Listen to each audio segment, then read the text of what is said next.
Hello folks, this is Sayer G, the founder of GreenMedInfo.com, and I appreciate you taking time to listen to the researcher role that we've introduced, which is going to really open up our database as more of a group effort. We really need help.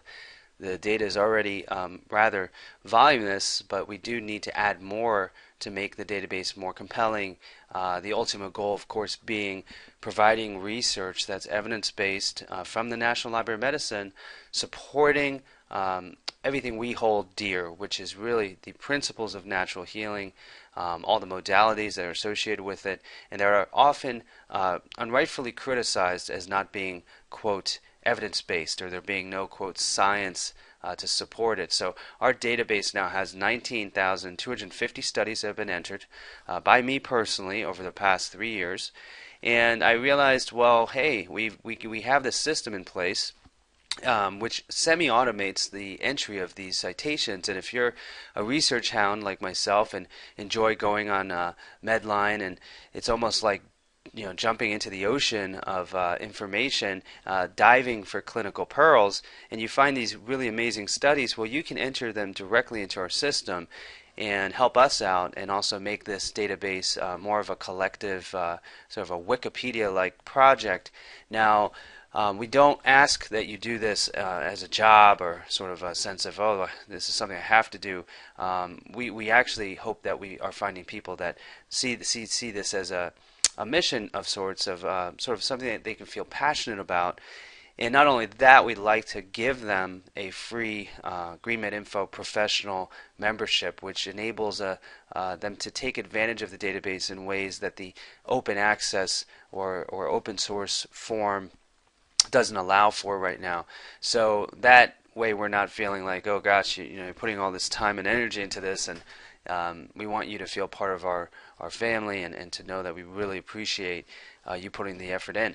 So let me show you something that Cameron produced for us here to semi-automate the process. Now I'm going to log in under our cute little nickname here, Sproutlet, and show you what pops up on the top left menu bar in just a moment.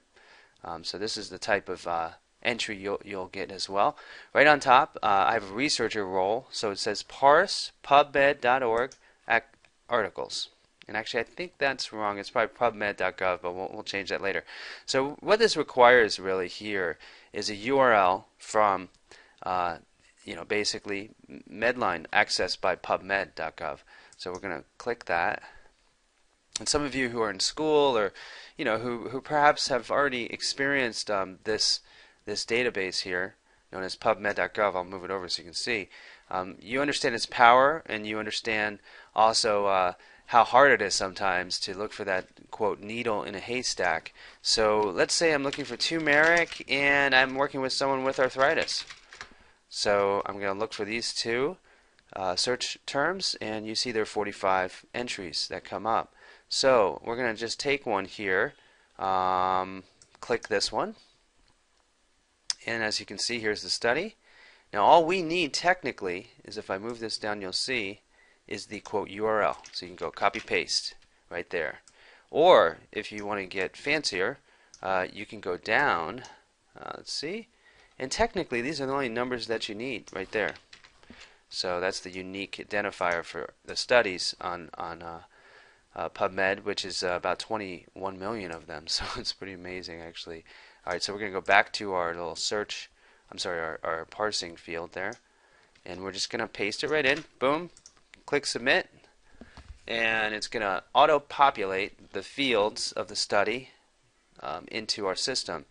Now, what you'll see first on top is actually something we developed to auto-populate fields. So you really won't be using this right now. If you become a more advanced researcher or partner with us, then we'll be able to describe that to you, which actually makes everyone's job easier in the long run. For now, though, what really is most important here is that you have the article type, and most of the articles are going to be on natural substances of value to a certain condition, for example. So you're just going to focus on those. However, you're going to eventually find articles that are, say, on pesticides or, say, statin drugs, and that's going to be called a toxic article. So you can click that. Now, sometimes you'll find articles that have both a natural substance of value let's say turmeric for arthritis, and you'll find that they used something bad to cause the arthritis. So they might have used sodium selenite. So in that case, you'd hit Control while you select another field, and you can select them both. The other two we're going to leave for right now, but we'll eventually show you what those mean. And this link below is if it is a free article. And what we mean by that, I'm going to look real quick. Okay, this one is not. You usually can tell in the top right. About, I'd say, 10% of the articles on the National Library of Medicine are completely viewable for free. Usually the abstracts are the only available information associated with the study, and that they charge money for the full one, which is about $35. Some of the publishing companies, that is, own the copyright of the scientists that produce their work, and in exchange for publishing in the journal, they then give them their copyright, and that's how they monetize the full studies. However, about 10% of them are still free. So when that is the case, we hit this is a free article, and then I could show you later on how you enter in just these two links so that you know, so the user on the front end will know, okay, wow, I can click that link and go to the actual whole study.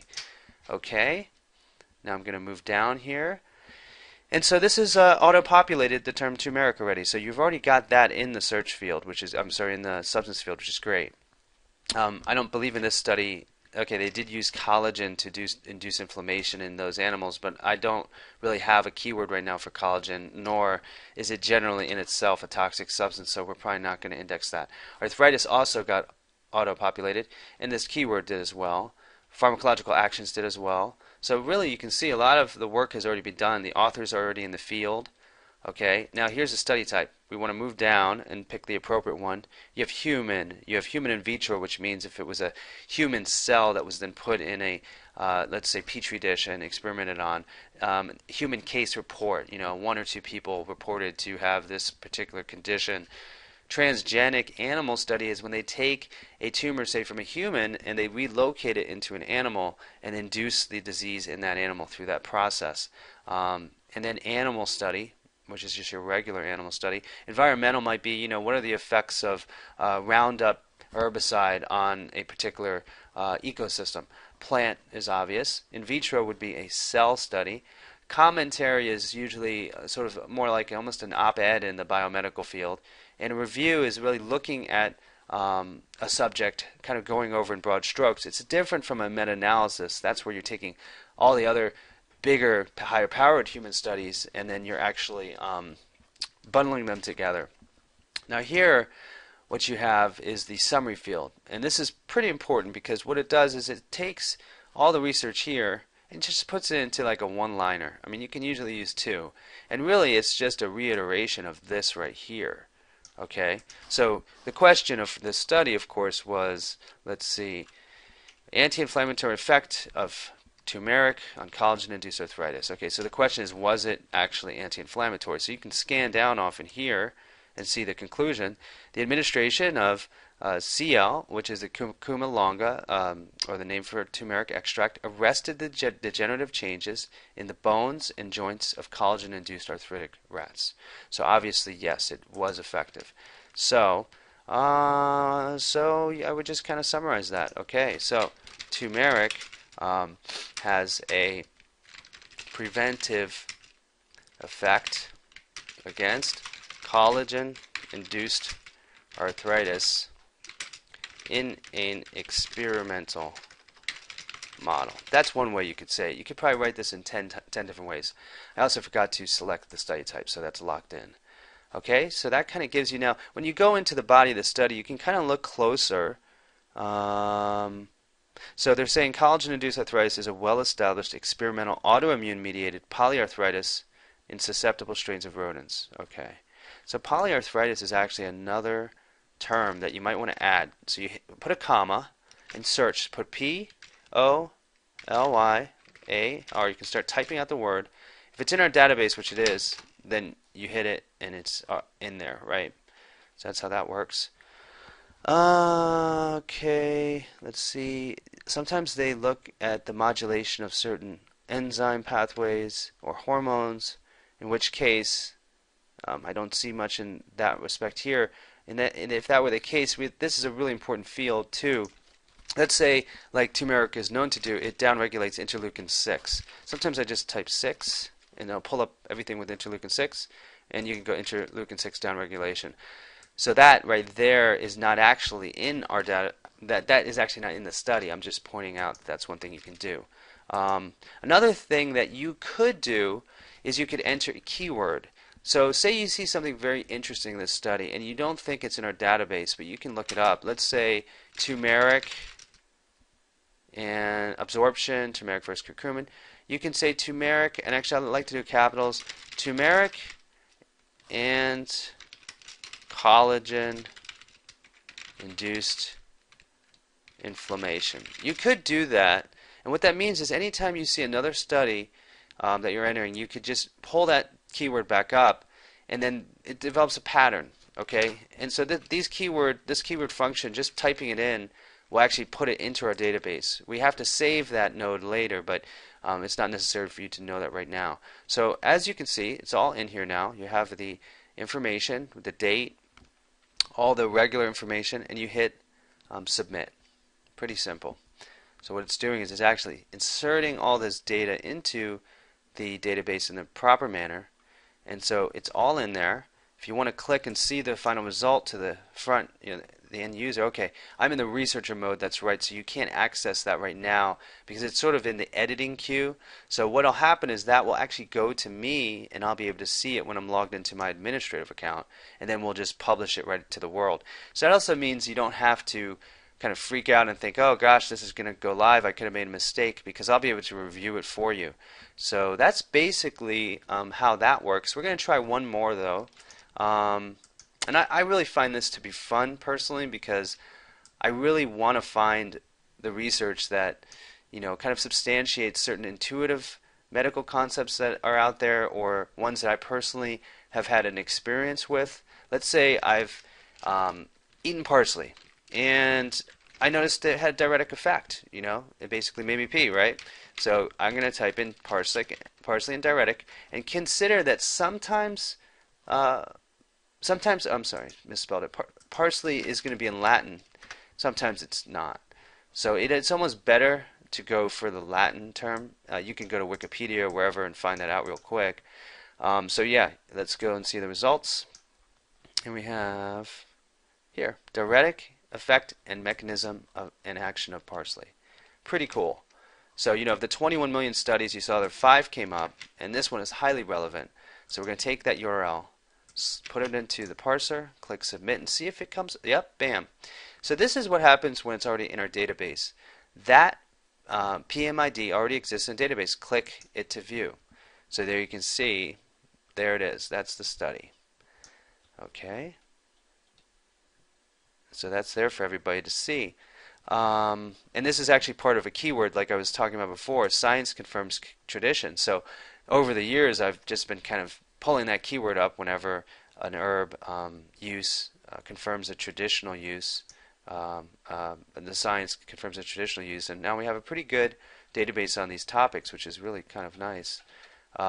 So if you're a researcher, or if you have a family member who maybe has a particular condition, I mean, nothing could be more helpful, in my opinion, than going on the very gold standard source for biomedical data for the science supporting a certain type of medical approach, be it herbal, nutritional, or even chemical. I mean, there are times where I'll look up statin just to see what the latest research is on statin drugs. And right there on the top, association of statin use with risk and outcome of acute kidney injury in community-acquired pneumonia. Now, I think I already looked at this one, and it says this one may help with pneumonia, which I am very skeptical of. Let's see. Among patients with AK, cardiovascular disease, conclusion, statins did not reduce the risk of acute kidney injury in community-acquired pneumonia patients. Okay. Oh, and then here we go. Among patients with acute kidney injury, statin use was not associated with lower risk for death at year 1. The higher risk for acute kidney injury observed among statin users may be due to indication bias. So they actually found a higher risk, which makes more sense because statins tend to inhibit the production of essential biomolecules for kidney function. Coenzyme Q10, for example, we know about. It's actually far worse than that, but this is the way they usually try to slant it at the end. It's kind of how it works. So this technically, if I went deeper into the study, we could find the actual part which shows, okay, there was a particular percentage increase of risk for statin users, and then we could follow through. But for now, it gives you the sense of what we're doing, what we're looking for. I really appreciate you taking the time to listen to this video, and certainly there'll be more coming. This just gives you a sense of the basic mechanics of what we're looking for, and you know, we really would love to have you on board if you feel this is going to fit with your schedule and your needs. Thanks a lot. Have a great day.